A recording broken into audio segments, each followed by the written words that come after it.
Students, hello बच्चों, कैसे हो? ठीक ठाक हो ना? ठीक है। आज हम क्या करेंगे, आज हम इस क्लास में जो म्यूपी मतलब माइक्रो प्रोसेसर का जो बेसिक टर्मिनोलॉजीज है, जो बेसिक टर्म्स है, वो ऐसे तो बहुत सारे टर्म्स है, पर जो हर एक चैप्टर में जो टर्म्स हम लोगों को चाहिए होता है, उस टर्म क्या क्या होता है वो आज हम डिस्कस कर देंगे। ठीक है, ताकि आगे जाके तुम लोगों को दिक्कत ना हो। तो देख सकते हो तुम लोग कि पहले जो एकदम लेफ्ट कॉर्नर में फर्स्ट जो बॉक्स में लिखा है वो क्या लिखा है? ALU। इसका मतलब क्या है? Arithmetic and logical unit. हमने माइक्रोप्रोसेसर का आर्किटेक्चर में भी देखा था, वो एरिथमेटिक एंड लॉजिकल यूनिट है। और मेरी बात मान लो, ये ALU बहुत इंपॉर्टेंट टर्म है। हर एक जगह पे ALU चाहिए। जब प्रोग्रामिंग करोगे तो ALU और फ्लैग का हर एक जगह पे इस्तेमाल तुम लोग करोगे। ठीक है, तो ये जो ALU है वो क्या है? वो है एक ग्रुप ऑफ सर्किट्स है। ALU क्या है? एक ग्रुप ऑफ सर्किट्स है जो क्या परफॉर्म करता है? कोई भी एरिथमेटिक और लॉजिक ऑपरेशन जो होता है वो परफॉर्म होता है। कहां पे? ALU में होता है। ठीक है, तो ALU किसका पार्ट है? ऑब्वियसली ALU म्यूपी का पार्ट है। मतलब ALU एक CPU का पार्ट है, जो सेंट्रल प्रोसेसिंग यूनिट होता है उसका एक पार्ट है हम लोगों का ALU। ठीक है, तो ALU क्या करता है? It performs arithmetic and logical operations. हो गया। अभी फिर उसका राइट साइड में मैंने सेकंड बॉक्स में मैंने क्या लिखा है? Control unit. कंट्रोल यूनिट लिखा है। वो कंट्रोल यूनिट क्या है? कंट्रोल यूनिट है कि द ग्रुप ऑफ सर्किट्स जो हम लोग को क्या प्रोवाइड करता है? That provides timing and signals to all operations in the computer and that controls the flow of data. ठीक है, तो कंट्रोल यूनिट क्या है? जो एक ग्रुप ऑफ सर्किट्स है जो टाइमिंग और सिग्नल्स जो है, सभी ऑपरेशंस का जो टाइमिंग एंड सिग्नल्स है, कंप्यूटर में जो टाइमिंग्स एंड सिग्नल्स है उसको सेंड करता है। और क्या करता है? डेटा का जो फ्लो है उसको भी कंट्रोल करता है। ठीक है, तो अगर एग्जाम में आएगा तो तुम कैसे लिखोगे कि कंट्रोल यूनिट का फंक्शन क्या है? तुम बोलोगे क्या कि the group of circuits that provides timing and signals to all operations in the computer and controls the flow of data और controls data flow। ठीक है, पेन और कॉपी निकाल दो। पहले से ही पेन और कॉपी निकाल दो और वीडियो को पॉज करते करते करते करते जो डेफिनेशंस में बोल रहा हूं वो डेफिनेशंस अपनी कॉपी पे उठा लो। ठीक है, चलो थर्ड ब्लॉक में मैंने क्या बनाया? थर्ड ब्लॉक में मैंने क्या लिखा? थर्ड ब्लॉक में मैंने लिखा मेमोरी। क्या लिखा? मेमोरी। तो मेमोरी क्या है? ये एक मीडियम है। ये एक मीडियम है जो कोई भी बाइनरी इंफॉर्मेशन जो है उसको स्टोर करता है। मेमोरी एक मीडियम है that stores binary information. Means memory क्या स्टोर करता है? इंस्ट्रक्शंस भी स्टोर करता है, डेटा को भी स्टोर करता है। वो अच्छे से याद रखना। मेमोरी क्या स्टोर करता है? इंस्ट्रक्शंस को भी स्टोर करता है, डेटा को भी स्टोर करता है। ठीक है, तो memory is a medium that stores binary information. Means it can store instructions as well as data. ठीक है, उसके एकदम टॉप में एकदम राइट साइड कॉर्नर में मैंने क्या लिखा है? ASCII। मैंने क्या लिखा है? ASCII। शायद ये तुम लोगों को पता है ASCII क्या है। शायद तुम लोगों ने C++ डेटा स्ट्रक्चर में हो पढ़ चुके हो। तो वो ASCII क्या है? वो है, इसका फुल फॉर्म क्या है? वो है American standard code for information interchange. American standard code for information interchange. ये क्या है? ये एक 7 बिट का एक न्यूमेटिक कोड है। एक 7 बिट का एक न्यूमेटिक कोड है और अल्फा न्यूमेटिक कोड है, जिसके पास 128 कॉम्बिनेशंस होता है। इसके पास क्या होता है? 128 कॉम्बिनेशंस होता है। और ये क्या है? ये एक 7 बिट का अल्फा न्यूमेरिक कोड होता है, ठीक है, जिसमें हर एक कॉम्बिनेशन जो है वो असाइंड होता है टू ईदर ए लेटर और ए डेसिमल डिजिट और ए सिंबल और ए मशीन कमांड, ठीक है। मतलब क्या है? ये जो American standard code for information interchange है, वो this is a 7 bit alpha numeric code with 128 combinations, ठीक है।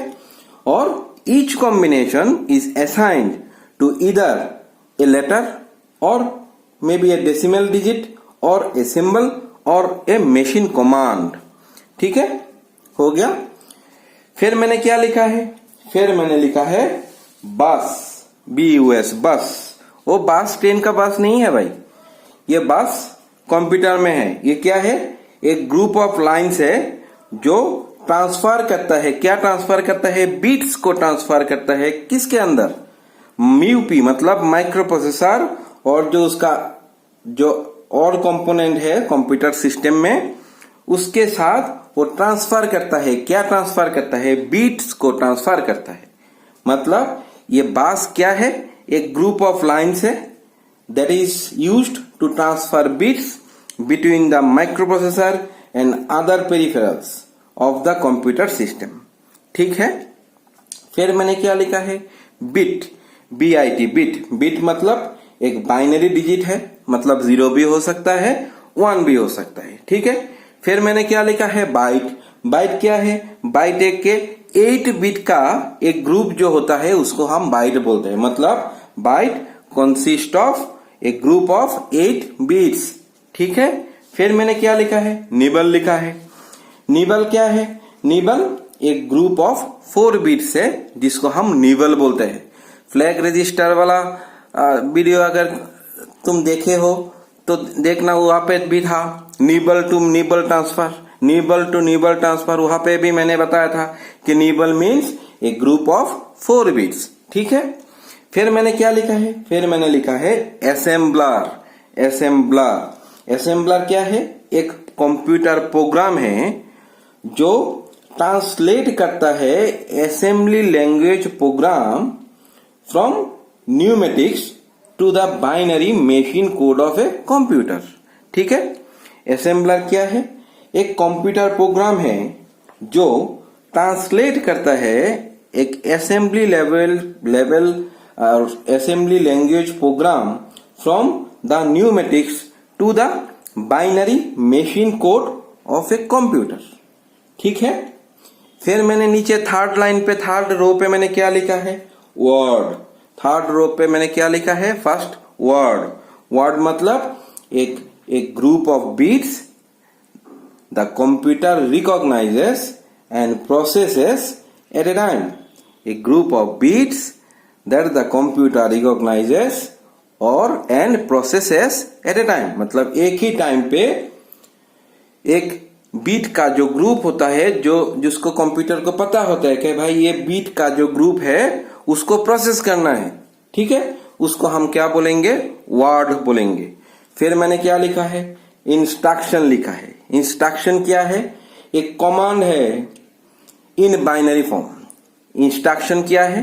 एक कमांड है जो बाइनरी फॉर्म में रहता है और जो रिकॉग्नाइज करता है और उसके साथ साथ एग्जीक्यूट भी करता है टू अकम्प्लिश ए टास्क। कोई भी काम करने के लिए उसको रिकॉग्नाइज, एग्जीक्यूशन का जरूरत होता है। तो रिकॉग्नाइज, एग्जीक्यूट करता है कौन? एक इंस्ट्रक्शन, मतलब एक कमांड जो बाइनरी में लिखा होता है, that is recognised and executed by the computer to accomplish any task. Some instructions are also designed with some word or some are require multiple words, ठीक है।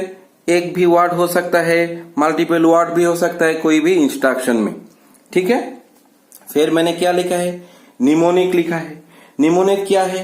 एक लेटर का कॉम्बिनेशन है जो हम लोग को सजेस्ट करता है कि ये जो ऑपरेशन हो रहा है, कोई इंस्ट्रक्शन का ऑपरेशन हो रहा है, इसका जो मतलब सजेशन है उसको हम न्यूमेटिक बोलेंगे। मतलब एक combination of letters to suggest the operation of an instruction, वो ही न्यूमेटिक है। मतलब ऐड है, सब है, डिवाइड है, कोई भी है, वो न्यूमेटिक बन जाएगा। क्योंकि क्या बोल रहा है प्रोफेसर को, भाई ऐड करना है दो नंबर के बीच, दो नंबर को डिफरेंस निकालना है, सब्स्टिट्यूट करना है, उसको मल्टीप्लाई करना है, उसको कहीं पे उठा के फिर दूसरे जगह पे बिठाना है, मूव करना है, मूव इमीडिएट करना है, लोड करना है, ठीक है, ऐसे ऐसे वो सब न्यूमेटिक में आता है। फिर मैंने क्या लिखा है, फिर मैंने लिखा है इंटरप्रीटर। तो इंटरप्रीटर तो इंग्लिश लेटर से ही पता लग जाता है कि इंटरप्रीटर क्या होगा, एक प्रोग्राम होगा that translates the English like statements of a high level language into a machine level language of the computer. An interpreter translates one statement at a time from a source code to an object code. ठीक है, interpreter क्या होता है, एक programme होता है जो क्या करता है, ट्रांसलेट करता है इंग्लिश लाइक स्टेटमेंट, जो भी हम लिखते हैं ना, hello how are you like this, जो लिखते हैं, जो हाई लेवल लैंग्वेज में होता है उसको मशीन लेवल लैंग्वेज में कन्वर्ट करता है। ठीक है, और क्या करता है वो इंटरप्रीटर जो है वो ट्रांसलेट करता है one statement at a time from source code to an object code. ठीक है, फिर मैंने क्या लिखा है, फिर मैंने लिखा है प्रोग्राम। प्रोग्राम तो शायद तुम लोग सभी को आता है, प्रोग्राम का डेफिनेशन। प्रोग्राम क्या है, सेट ऑफ इंस्ट्रक्शंस है written in a specific sequence for the computer to accomplish any given task. ठीक है, फिर मैंने क्या लिखा है, मशीन लैंग्वेज लिखा है। मशीन लैंग्वेज क्या है, एक बाइनरी मीडियम है of binary medium of communication with a computer through a designed or designed set of instructions specific to each computer. ठीक है, एक binary medium of communication with a computer through a designed set of instructions specific to each computer, वो होता है हम लोगों का machine language. फिर मैंने क्या लिखा है, कंपाइलर लिखा है। कंपाइलर क्या है, a program that translates English like words of a high level language into machine level language of a computer. A compiler reads a given program called a source code in its entirely and then translates the program into the machine language which is called the object code. ठीक है, वो computer compiler होता है। फिर मैंने क्या लिखा है, असेंबली लैंग्वेज। असेंबली लैंग्वेज लिखा है। असेंबली लैंग्वेज क्या है, एक मीडियम है of communication with a computer in which programs are written in numerics. Fine. So numerics में जो mnemonics में जो हम लिखते हैं उसका एक मीडियम ऑफ कम्युनिकेशन होता है कंप्यूटर में, जो प्रोग्राम्स को डिफरेंट न्यूमोनिक्स में लिखा जाता है। वो assembly language is a specific to a given computer.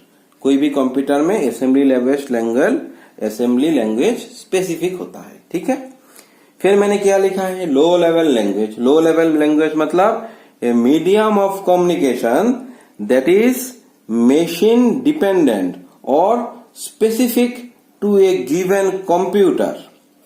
The machine and the assembly languages of a computer are considered low level languages. Programs written in these languages are not transferable to different types of machines. ठीक है, फिर मैंने लिखा है high level language.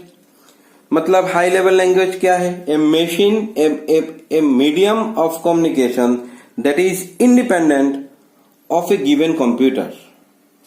Programs are written in English like words and they can be executed on a machine using a translator or a compiler or an interpreter. Fine? This is our high level language. फिर मैंने क्या लिखा है, फिर मैंने लिखा है source code. Source code क्या होगा, सोर्स कोड होगा ए प्रोग्राम रिटन इधर इन mnemonics of an assembly language or in English like statement of a high level language means when it is means before it is assembled or compiled. Fine. तो source code क्या बोल सकते हैं हम, exam में आएगा तो कैसे लिखेंगे सोर्स कोड, लिखेंगे कि program written either in mnemonics of an assembly language or in English like statements of a high level language. Fine. और हाई लेवल लैंग्वेज लिखने से खत्म नहीं होता है, इसमें भी एक चीज है. ठीक है, इसमें भी एक चीज है. वो क्या है कि हाई लेवल लैंग्वेज में कब वो देगा, बिफोर इट इज असेंबल्ड और कंपाइल्ड. असेंबल कंपाइल्ड हो जाने के बाद वो नहीं दे सकता है सोर्स कोड को. सोर्स कोड को असेंबल या कंपाइल करने से पहले ही देना पड़ेगा. ठीक है, आ गया समझ में the basic terms of micro processor. ठीक है, अभी हम लोग क्या करेंगे, अभी हम लोग 8085 का जो माइक्रो प्रोसेसर है उसका जो असेंबली लैंग्वेज प्रोग्रामिंग है, वो असेंबली लेवल लैंग्वेज प्रोग्रामिंग हम अभी आज सीखेंगे. थोड़ा टफ है, थोड़ा इजी भी है, पर इतना टफ भी नहीं है, बहुत इजी है. थोड़ा सीखना पहले, तो समझ में आने के बाद फिर अगला सीखना इंस्ट्रक्शन. एक करके इंस्ट्रक्शन हम लोगों को सीखना पड़ेगा. और हर एक इंस्ट्रक्शन एक बार अगर दिमाग में बैठ जाएगा ना, इंस्ट्रक्शन वो इंस्ट्रक्शन कैसे काम करता है, तो कभी भी याद मतलब दिमाग से नहीं जाएगा, वो हर एक समय रह जाएगा. ठीक है, एक बार अगर समझ में आ जाएगा कि वो असेंबली लैंग्वेज प्रोग्राम है, मतलब कोई भी इंस्ट्रक्शंस रिटर्न होगा और न्यूमेटिक्स में गिवन होगा माइक्रो प्रोसेसर में, वो इंस्ट्रक्शंस को हमने, और इंस्ट्रक्शंस आर कमांड्स ना, इंस्ट्रक्शंस आर कमांड्स. तो इंस्ट्रक्शन जो होता है वो माइक्रो प्रोसेसर में उसको कैसे एग्जीक्यूट कर सकते हैं हम 8085 में एक प्रोग्राम लिख के. वो प्रोग्राम लिख के जो एग्जीक्यूट करते हैं उसको ही हम उसका असेंबली लैंग्वेज प्रोग्रामिंग बोलते हैं. ठीक है, तो अभी हम लोग क्या एक्सप्लेन करेंगे कि 8085 असेंबली लैंग्वेज प्रोग्रामिंग क्या क्या है. ठीक है, अभी फटक से हम लोग प्रोग्रामिंग लिखना चालू नहीं कर देंगे. हम प्रोग्रामिंग सीखने के लिए बहुत सारे इंस्ट्रक्शंस चाहिए, प्रोग्रामिंग सीखने के लिए बहुत सारे इंस्ट्रक्शंस का पैटर्न चाहिए. वो 1 बाइट इंस्ट्रक्शन क्या है, 2 बाइट क्या है, 3 बाइट क्या है, हर एक चीज समझना चाहिए. फिर जाके ना प्रोग्राम तुम लिख सकते हो. एक बार समझ जाओगा ना बेसिक चीज, तो तुम अपने, मैं अगर तुमको ऐड दिखा दूंगा तो तुम वो सब्ट्रैक्ट अपने से कर लोगे. मैं अगर तुम्हें इवन नंबर सॉर्टिंग दिखा दूंगा, तुम और नंबर सॉर्टिंग अपने आप कर सकते हो ऐसे. ठीक है, चलो. तो ये क्या हो गया, ये हो गया 8085 का प्रोग्रामिंग मॉडल.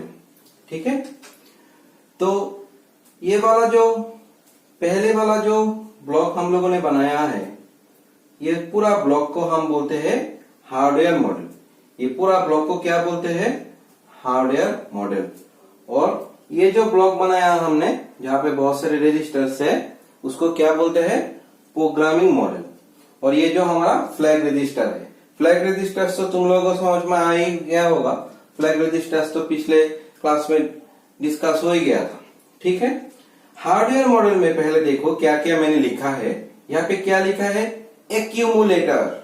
एक्यूमुलेटर, यहाँ पे क्या लिखा है, एक्यूमुलेटर. ठीक है, यहाँ पे क्या है, एएलयू है. यहाँ पे क्या है, फ्लैग्स है, मतलब फ्लैग रजिस्टर्स है. यहाँ पे क्या है, इंस्ट्रक्शन डिकोडर है.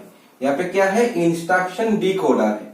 ठीक है, और ये बस है, बीच में वो बस है. फिर यहाँ पे क्या लिखा है, रजिस्टर एरेज, रजिस्टर एरेज. और यहाँ पे क्या लिखा है, memory pointer registers, memory pointer registers. तो एक ही है. ठीक है, मेमोरी पॉइंटर रजिस्टर्स. तो मेमोरी पॉइंटर रजिस्टर से बस की तरफ डायरेक्शन कैसे है, बाई डायरेक्शनल है. मतलब जाता है, बस में जाता भी है, बस से भी वो जाता है. रजिस्टर एरेज में भी क्या है, बाई डायरेक्शनल है. यहाँ पे डायरेक्शन थोड़ा छोटा छोटा हो गया है. ठीक है, उसमें भी बाई डायरेक्शनल है. एक्यूमुलेटर से भी बाई डायरेक्शनल है. एएलयू से भी बाई डायरेक्शनल है. फ्लैग से भी बाई डायरेक्शनल है. और यहाँ पे इंस्ट्रक्शन डिकोडर से यूनिडायरेक्शनल है. मतलब बस से इंस्ट्रक्शन डिकोडर में वो इनकमिंग होता है, तो ये इंस्ट्रक्शन डिकोडर की तरफ आएगा, ठीक है। फिर इंस्ट्रक्शन डिकोडर से और एक जाएगा कहाँ पे, नीचे लिखा है देखो timing and control unit. Timing and control unit में कहा से जाएगा, इंस्ट्रक्शन डिकोडर से जाएगा, ठीक है। यहाँ पे क्या है, एएलयू से, एएलयू क्या करता है, current status of the flag दिखाता है। एएलयू क्या करता है, फ्लैग का करंट स्टेटस दिखाता है, ठीक है। तो फ्लैग का करंट स्टेटस दिखाएगा और डेटा मिलेगा, अगर result is 0 then do this, if result is even parity do this, ठीक है। तो एएलयू में जाएगा भी फ्लैग से, और फ्लैग जब स्टेटस दिखाएगा, फ्लैग को जो एक्सेस करेगा एएलयू, तो एक लाइन नीचे की तरफ जो आएगा वो फ्लैग एक्सेस करने के लिए, और फ्लैग से डेटा जाने के लिए एएलयू में फ्लैग से ऊपर की तरफ, एएलयू की तरफ और एक लाइन है, मतलब एएलयू और फ्लैग में भी बाई डायरेक्शनल फ्लो होता है, ठीक है। और फिर यहाँ पे है, फिर यहाँ पे क्या लिखा है, 16 beat address bus. Address bus म्यूपी का कितना बीट का होता है, 16 बीट का होता है। तो 16 बीट का एड्रेस बस जाएगा। 8 beat data bus, data bus क्या होता है, बाई डायरेक्शनल होता है। कितने बीट का होता है, 8 बीट का होता है, बाई डायरेक्शनल है, जाएगा भी आएगा भी, दोनों साइड में दिया है, वो बाई डायरेक्शनल है। फिर कंट्रोल सिग्नल जो है वो यूनिडायरेक्शनल है, मतलब टाइमिंग एंड कंट्रोल सर्किट से पूरा म्यूपी में जाएगा, वो कंट्रोल सिग्नल पकड़ के जाएगा, ठीक है। वो हो गया हम लोग का क्या, ये हो गया हम लोग का हार्डवेयर मॉडल वाला हो गया, ठीक है। फिर हमने क्या किया, फिर हमने प्रोग्रामिंग मॉडल किया। तो प्रोग्रामिंग मॉडल में क्या है, प्रोग्रामिंग मॉडल में पहले एक्यूमुलेटर है, यहाँ पे फ्लैग रजिस्टर्स है, यहाँ पे BCDEHL रजिस्टर्स है, यहाँ पे स्टैक पॉइंटर है, SP मतलब स्टैक पॉइंटर, यहाँ पे प्रोग्राम काउंटर है, PC मतलब प्रोग्राम काउंटर। यहाँ से 8, यहाँ पे जो लिखा है मैंने 8 लाइंस बाई डायरेक्शनल, ये बाई डायरेक्शनल 8 लाइंस है, और ये DB मतलब डेटा बस है, ठीक है। और ये 8 लाइंस का होगा, बाई डायरेक्शनल होगा, क्या होगा, ये डेटा बस होगा। ये कितना बीट का होगा, ये कितना लाइंस होगा, 16 लाइंस होगा। वो कैसे है, यूनिडायरेक्शनल है, और ये क्या है, एड्रेस बस, ठीक है। A0 to A15 जाएगा, यहाँ से 16 लाइंस जाएगा, A0 to A15 जाएगा, और D0 to D7 जाएगा, यहाँ से बाई डायरेक्शनल, ठीक है। वो हो गया हम लोगों का प्रोग्रामिंग मॉडल। एक्यूमुलेटर कितने बीट का होता है, 8। फिर ये रजिस्टर्स कितने का होता है, सभी 8 का होता है। 8 बीट रजिस्टर से हर एक, जब चाहते हैं हम लोग तो पेयर बना के 16 बीट यूज कर सकते हैं, पर होते हैं 8 बीट का। स्टैक पॉइंटर कितने बीट का होता है, 16 बीट का होता है। प्रोग्राम काउंटर कितने बीट का होता है, 16 बीट के होते हैं, ठीक है। तो ये एक्यूमुलेटर से लेके फ्लैग रजिस्टर्स भी हम लोगों का 8 बीट का ही होता है। अलग से फ्लैग रजिस्टर्स नीचे तुम देख सकते हो, अलग से यहाँ पे जगह नहीं है, इसलिए अलग से फ्लैग रजिस्टर्स मैंने लिखा है। D0 से D7 फ्लैग्स है, और फ्लैग का तो नाम बताओ मेरे साथ साथ बताओ, sign flag, zero flag, auxiliary carry flag, parity flag और कैरी फ्लैग, ठीक है। D0 to D7 है हम लोगों के पास। कितने फ्लैग्स है, 8085 में 5 फ्लैग्स है। क्या क्या है, साइन है, जीरो है, ऑक्सिलरी कैरी है, पेरिटी है और कैरी है, ठीक है। वो फ्लैग रजिस्टर्स कहाँ में है, यहाँ पे है, वो भी क्या है, 8 बीट का है। ये सभी 8 बीट का है। स्टैक पॉइंटर 16 बीट का होता है, प्रोग्राम काउंटर 16 बीट का होता है। स्टैक पॉइंटर और प्रोग्राम काउंटर में काम क्या होता है मैं डिस्कस कर रहा हूँ अभी, ठीक है, कर दूंगा थोड़ी देर बाद में। तो यहाँ पे क्या लिखा है मैंने, डेटा बस लिखा है। यहाँ पे क्या लिखा है, एड्रेस बस लिखा है। डेटा बस कितने लाइंस में हो जाएगा, 8 लाइंस में। एड्रेस बस 16 लाइंस में जाएगा, और बाई डायरेक्शनल है, वो यूनिडायरेक्शनल है, ठीक है। तो वो हो गया था फिगर के एक्सप्लेनेशन, ठीक है। तो जगह कम है इसलिए मैं छोटा छोटा करके लिखा है, इसलिए मैंने सब तुमको एक बार बता दिया कि कौन सी जगह पे कौन सा है, ठीक है। तो ये हार्डवेयर मॉडल अभी देखो तुम, ये जो हार्डवेयर मॉडल देख रहे हो तुम, एकदम लेफ्ट साइड में जो फिगर है उसमें 2 मेजर सेगमेंट है। इसमें क्या है, 2 मेजर सेगमेंट है। One segment includes the arithmetic logical units ALU and an 8-bit register called the accumulator, instruction decoder and flags, ठीक है। Second segment shows 8-bit and 16-bit registers। Second segment मतलब कौन सा है, ये वाला पोर्शन है, ठीक है, वो सेकेंड सेगमेंट है। फर्स्ट सेगमेंट में क्या क्या है, एक्यूमुलेटर है, ALU है, फ्लैग्स है, इंस्ट्रक्शन डिकोडर है। और सेकेंड सेगमेंट में क्या है, एक 8 बिट का है, एक 16 बिट का रजिस्टर है। Both segments are connected with various internal connections called the internal bus. बीच में जो गैप मैंने छोड़ा है वो क्या हो जाएगा, इंटरनल बस। ठीक है, वो क्या बोलते हैं उसको, बीच में जो गैप है वो बसेस है। ठीक है, the arithmetic logical operations are performed in ALU। ठीक है, results are stored in the accumulator and flip flops called the flags are set or reset to reflect the results. ठीक है, that means already discussed during the flag classes. So there are 3 buses, 16-bit unidirectional address bus, 8-bit bidirectional data bus and a control bus। ठीक है, so 8085 processors में क्या है, 16-bit का address बस है। क्यों है 16-bit का address bus? To send out the memory addresses. 8085 में मेमोरी कितने बिट का होता है, 16 बिट, इसलिए एड्रेस कितना बिट का होता है, 16 बिट, इसलिए एड्रेस बस 16 बिट के होते हैं। ठीक है, और 8 बिट डेटा बस है। क्यों? To transfer data. ठीक है, डेटा क्या है, क्या क्या है, रजिस्टर्स 8 बिट का है, तो डेटा ट्रांसफर करोगे, डेटा कलेक्ट करोगे, डेटा कहाँ पे जाके रखोगे, तो 8 बिट का ही रखना पड़ेगा ना, क्योंकि हम लोगों के पास रजिस्टर्स जो है, डेटा कहाँ पे जाता है, रजिस्टर्स में जाते हैं। रजिस्टर्स कितने बिट का है, 8 बिट का है, तो तुम डेटा कितने बिट का ऑपरेशन तुम मैक्सिमम कर सकते हो, 8 बिट का कर सकते हो। ठीक है कि नहीं? तो डेटा बस कितने बिट का होगा, 16 बिट का या 8 बिट का? ऑब्वियसली 8 बिट का होगा। चलो मेरे साथ बोलो, 8 बिट का होगा ना डेटा बस। अच्छा ठीक है, फिर क्या है, कंट्रोल बस है। कंट्रोल बस कहां से निकल रहा है, मेमोरी पॉइंटर रजिस्टर से निकल रहा है, इंस्ट्रक्शन डिकोडर से निकल रहा है, ALU से, कहां से निकल रहा है? देखो तुम फिगर में, तुम ही समझ जाओगे। कंट्रोल सिग्नल जो है वो टाइमिंग एंड कंट्रोल यूनिट से निकल रहा है, तो कंट्रोल सिग्नल जो है वो टाइमिंग और कंट्रोल यूनिट से ही निकल रहा है। तुम देखो फिगर को, लेफ्ट साइड में फिगर में समझ जाओगे तुम।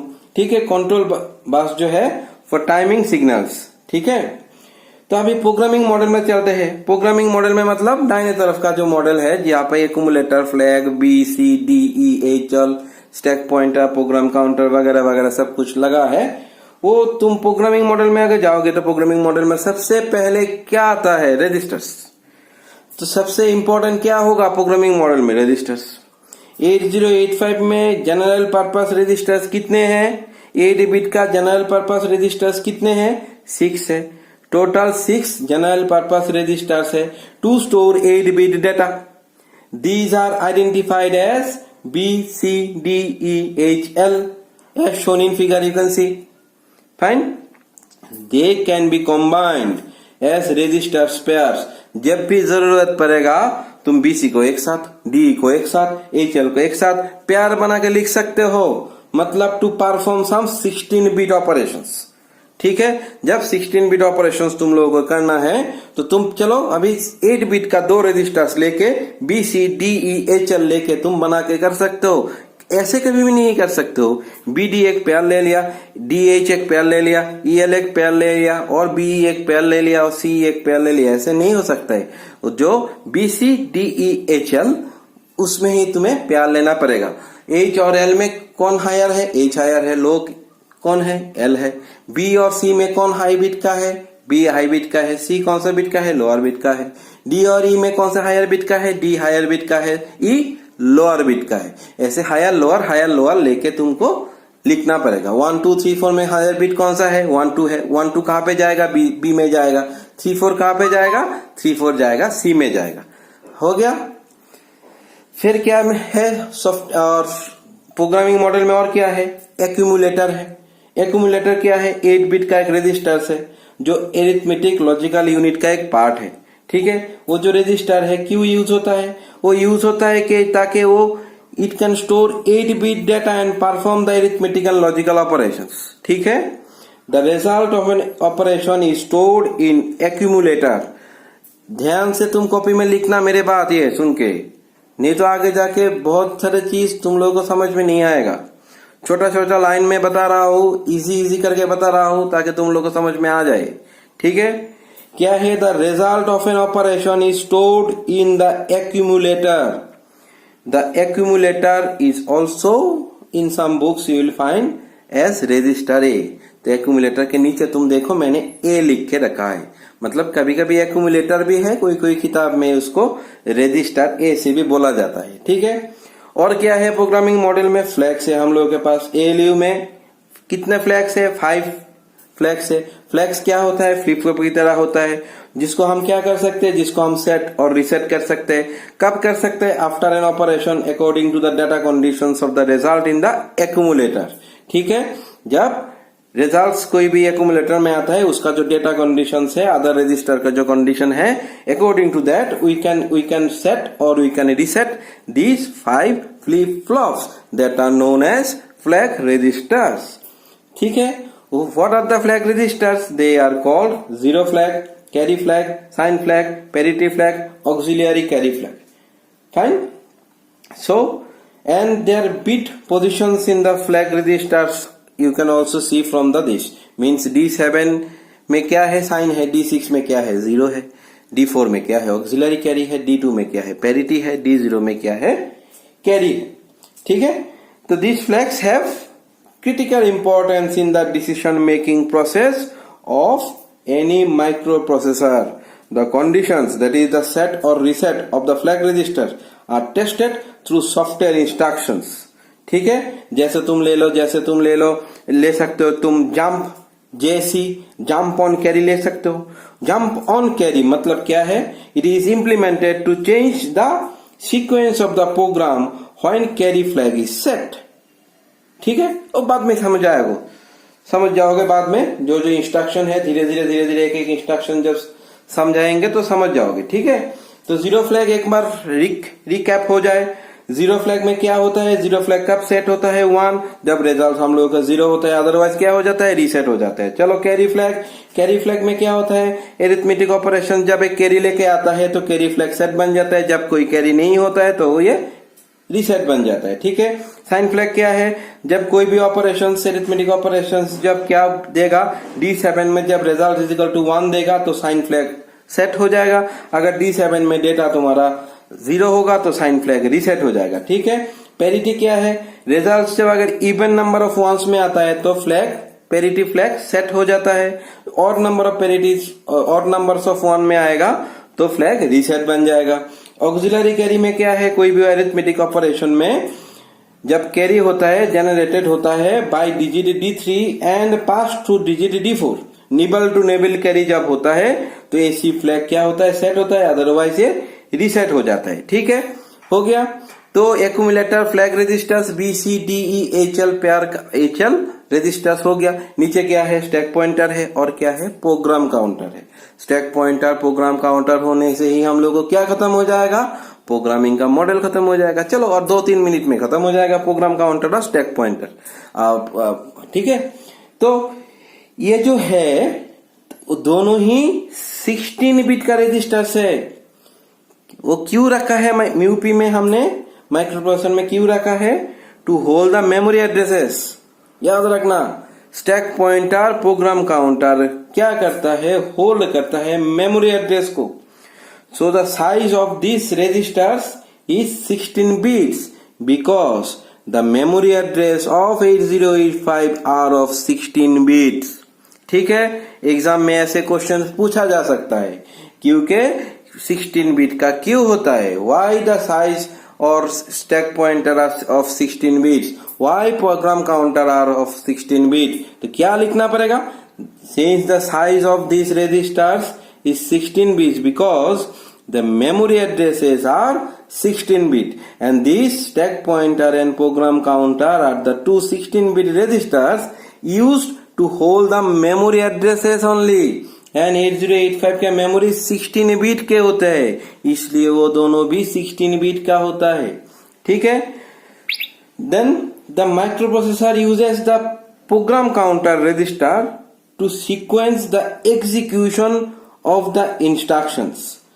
The function of the program counter is to point the memory address from which the next byte is to be fetched. When the byte means the machine code is being fetched, the program counter is incremented automatically by 1 to point to the next memory location. ठीक है, program counter automatically क्या हो जाएगा? एक बढ़ जाएगा, next memory location में चला जाएगा। स्टैक पॉइंटर जो है ये भी एक 16 बिट का रजिस्टर है। वो क्यों यूज होता है? वो बेसिकली यूज होता है used as a memory pointer. Stack pointer जो है वो मेमोरी पॉइंटर है, means it points to the memory location in read write memory. ठीक है, call the stack. The beginning of the stack is defined by the loading 16-bit address in the stack pointer. The stack, fine, stack में जब डालते हैं, stock से जब निकालते हैं तो क्या होता है, कहाँ पे डालेंगे, ऊपर जाके डालेंगे, कहाँ से निकालेंगे, ऊपर से ही निकालेंगे उसको। बाद में जाके स्टैक का भी एक अलग से लेक्चर्स आएगा, उसमें तुम समझोगे कि स्टैक भी बहुत इंपॉर्टेंट है, बहुत इंटरेस्टिंग भी है। उसमें भी दो टाइप है, एक मतलब पॉप अप है, ठीक है। तो ये बात में हम लोग एक्सप्लेन करेंगे। अभी प्रोग्रामिंग मॉडल में स्टैक पॉइंटर, प्रोग्राम काउंटर, तुम इतना जानने से ही काफी हो जाएगा 16 बिट का क्यों होता है और बेसिकली वो क्या क्या काम करता है। ठीक है, स्टैक पॉइंटर जो है वो मेमोरी पॉइंटर की तरह हम लोग यूज करते हैं, और जो पीसी रजिस्टर मतलब है प्रोग्राम काउंटर रजिस्टर जो है वो एक सीक्वेंस देता है एग्जीक्यूशन ऑफ द इंस्ट्रक्शंस में। ठीक है, दोनों ही क्या करता है, दोनों ही मेमोरी एड्रेसेस को ही होल्ड करता है। ठीक है, ऐसे कंफ्यूजन में मत रहो कि stack pointer memory address hold करता है तो ये मेमोरी पॉइंटर को लोकेट करता है, तो दोनों ही मतलब क्या करता है, मेमोरी एड्रेस जो है उसको होल्ड करता है। ठीक है, प्रोग्राम काउंटर जो है वो इंक्रीज होके पहले मान लो कि 4000 में एक लोकेशन है, 4000 में क्या है, ऐड करना है, और 4000 में क्या है, ये इसका डेटा है, उसको पिक करना है। Program counter automatically next pick में चला जाएगा, मतलब 4001 एड्रेस में चला जाएगा। ठीक है, और स्टैक में क्या होता है, स्टैक में होता है मेमोरी पॉइंटर। कहाँ से तुम लोगे, जाके स्टोर करोगे, स्टैक में स्टोर होगा। जब स्टैक से ऑपरेशन चालू करोगे तो क्या हो जाएगा, ऊपर में जो है लास्ट इन फर्स्ट आउट, जो लास्ट में जाके उसमें स्टैक में गिरा था वहां से ही फास्ट चला आएगा। ठीक है, तो ये हो गया था हम लोगों का क्या, 8085 प्रोग्रामिंग का जो है वो मॉडल। एक मॉडल है हार्डवेयर मॉडल, एक मॉडल है प्रोग्रामिंग मॉडल। ठीक है, समझ में आ गया ना, बताओ, समझ में आ गया ना। अभी हम लोग क्या करेंगे ना, अभी हम लोग अगले वीडियो में हम लोग इंस्ट्रक्शन का जो है, हर एक इंस्ट्रक्शन का, वो इंस्ट्रक्शन का क्लासिफिकेशन, मतलब क्या क्या हम लोगों के पास इंस्ट्रक्शन है, मतलब 8085 में क्या क्या इंस्ट्रक्शन सेट है, फिर डेटा ट्रांसफर और डेटा कॉपी ऑपरेशंस कैसे हम करते हैं, फिर एरिथमेटिक ऑपरेशंस मतलब एडिशन, सब्ट्रैक्शन, इंक्रीमेंट, डिक्रीमेंट, ये सब हम कैसे करते हैं। फिर जो लॉजिकल ऑपरेशंस है, एंड हो सकता है, और हो सकता है, एक्स और हो सकते हैं, रोटेट हो सकते हैं, कंपेयर हो सकते हैं, कॉम्प्लीमेंट हो सकते हैं, ये सब हम कैसे करते हैं। फिर जो ब्रांचिंग ऑपरेशन है, मतलब jump operation, call operation, return operation, restart operation, ये सब जो ऑपरेशन है वो जो ब्रांचिंग ऑपरेशन है। फिर थोड़ा मशीन कंट्रोल ऑपरेशंस भी हम लोग देखेंगे। मशीन कंट्रोल ऑपरेशंस में भी थोड़ा होल्ड, इंटरप्ट, ये सब चीज आएगा। मतलब इंस्ट्रक्शन, डेटा फॉर्मेट, स्टोरेज, मतलब इंस्ट्रक्शन वर्ड साइज कितने बाइट का होता है, 1 बाइट इंस्ट्रक्शन क्या होता है, 2 बाइट इंस्ट्रक्शन क्या होता है, 3 बाइट इंस्ट्रक्शंस वगैरह वगैरह, ये सब डिस्कस करेंगे अगले क्लास में। तो उस सब समझने के बाद जाके हम लोग थोड़ा बहुत प्रोग्रामिंग चालू कर सकते हैं। अगले क्लास में भी कर सकते हैं, थोड़ा स्मॉल प्रोग्रामिंग हम अगले क्लास में भी चालू कर सकते हैं, या तो उसके बाद में क्लास में भी हम प्रोग्रामिंग मॉडल चालू कर सकते हैं। ठीक है, तो hope you have understood all this concepts. ठीक है, मैंने बहुत इजी तरीके से तुम लोगों को समझाया है ताकि तुम लोग समझ जाओ, एक बार पढ़ो। पर जब ये वीडियो तुम देखो तो तुम वीडियो को पॉज करके वो जो बात में मैंने इंपॉर्टेंट लाइंस बोला है वो तुम नोट डाउन करके रखना अपना कॉपी पे। और जो पहले मतलब बोर्ड में जो था बेसिक डेफिनेशंस था, असेंबलर, इंटरप्रेटर, कंपाइलर, ये सब भी बहुत इंपॉर्टेंट। मेरे बात सुनो, ये सब बहुत इंपॉर्टेंट है। कभी कभी ऐसे होता है कि बच्चे लोग बहुत आगे चला जाते हैं तो भाईबा में छोटा क्वेश्चन पूछता है, भाई असेंबलर क्या है, कंपाइलर क्या है, इंटरप्रेटर क्या है, high level language, low level language क्या है, तो बच्चे लोग आंसर नहीं दे पाते, तो इंप्रेशन पूरा डाउन हो जाता है। शायद तुम जितना लंबा प्रोग्रामिंग तुम मिला दोगे पर ये छोटा क्वेश्चन तुम आंसर नहीं कर पाओगे तो तुम्हारा इंप्रेशन डाउन हो जाएगा। ठीक है, इसलिए जो है कोई भी चीज अगर तुम किसी भी चीज में आगे जाना चाहते हो तो तुम्हें उसका जो फाउंडेशन है, उसका जो बेसिक टर्मिनोलॉजीज है, वो हर एक समय तुम लोगों को वेरी क्लियर होना चाहिए, एकदम क्रिस्टल क्लियर होना चाहिए। नहीं तो तुम आगे जाके जब भी मैं किसी मतलब इंस्ट्रक्शन करने के लिए वो कंपाइलर को ऐसे करना पड़ेगा, असेंबलर को ऐसे करना पड़ेगा, ये बोल दूंगा ना तो तुम लोगों को समझ में नहीं आएगा। अरे असेंबलर क्यों आया, यहाँ पे असेंबलर का क्या काम है, असेंबलर क्या क्या करेगा। ठीक है, तो इसलिए मैंने जो है वो अच्छे से एक्सप्लेन कर दिया है, हर एक का डेफिनेशन जो है अच्छे से एक्सप्लेन कर दिया है। ठीक है, वो एकदम कॉपी में अच्छे से तुम उठा के डेफिनेशंस वगैरह एकदम एग्जाम के लिए रेडी करके रखना। ये एग्जाम में भी आता है, वो गेट वगैरह में क्वेश्चंस भी कभी कभी पूछ लेता है यहाँ से। ठीक है, और आगे जाके तुम जब अगर सॉफ्टवेयर कंपनी में काम करोगे ना तो माइक्रो प्रोसेसर का कॉन्सेप्ट बहुत चाहिए। माइक्रो प्रोसेसर, कंप्यूटर आर्किटेक्चर, ये सब का प्रोग्रामिंग के साथ साथ कॉन्सेप्ट बहुत ज्यादा चाहिए। तो इसके लिए भी माइक्रो प्रोसेसर तुम लोग को अच्छे से पढ़ना पड़ेगा। ठीक है, और ये एक ऐसे सब्जेक्ट है कि तुम 20 मिनट 30 मिनट का एक लेक्चर देख लो, हफ्ते में 2 लेक्चर्स देख लो तो तुम्हारा कॉन्सेप्ट जो है थोड़ा मतलब 80% 90% क्लियर हो जाएगा। ठीक है, इतना न्यूमेरिकल करने का जरूरत नहीं, इतना मतलब बड़ा बड़ा लाइन सीखने का जरूरत नहीं, छोटा छोटा लाइन है, खाली कॉन्सेप्चुअल है, वो सब सीखने से ही काम चला जाता है। इसलिए माइक्रो प्रोसेसर पढ़ना आसान ही है। दूसरे सब्जेक्ट से माइक्रो प्रोसेसर बहुत आसान है, बहुत अच्छे मार्क्स मिल सकते हैं तुम लोगों को अगर तुम लोग ठीक ठाक आंसर एग्जाम में लिख सकते हो तो। ठीक है, चलो तो मिलते हैं अगले वीडियो में, जो उसमें हम लोग क्या करेंगे, थोड़ा इंस्ट्रक्शंस वगैरह पढ़ेंगे डिटेल्स में। ठीक है, टाइप्स ऑफ इंस्ट्रक्शंस जो है वो डिटेल्स में थोड़ा पढ़ेंगे। ठीक है, चलो गुड बाय।